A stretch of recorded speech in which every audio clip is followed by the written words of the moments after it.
বিশ্ব অর্থনীতির এক গুরুত্বপূর্ণ শিরা হরমুজ প্রণালী। এখান দিয়ে একসময় বিশ্বের প্রায় 1/5 জ্বালানি তেল সারা বিশ্বে বিভিন্ন দেশে পৌঁছে যেত।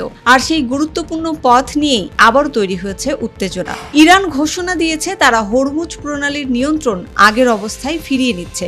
এর মানে এই নৌপথে এখন থেকে তাদের কড়া নজরদারি এবং নিয়ন্ত্রণ থাকবে। কিন্তু কেন এই সিদ্ধান্ত?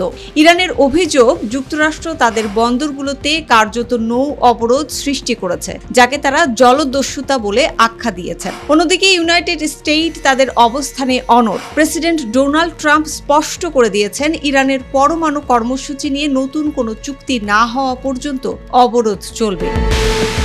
এই টানাপোড়েনের মাঝেই সবচেয়ে বড় শঙ্কা তৈরি হয়েছে জ্বালানি সরবরাহ নিয়ে। কারণ এই প্রণালীতে কোনো ধরনের বাধা মানে বিশ্ববাজারে তেলের দামে অস্থিরতা। বিশ্লেষকরা বলছেন, পরিস্থিতি যদি আরও জটিল হয় তাহলে এর প্রভাব পড়বে বিশ্বজুড়ে, পরিবহন থেকে শুরু করে দৈনন্দিন পণ্যের দাম পর্যন্ত। সব মিলিয়ে হরমুজ প্রণালীকে ঘিরে এই উত্তেজনা শুধু আঞ্চলিক নয়, এটা এখন বৈশ্বিক উদ্বেগের কারণ।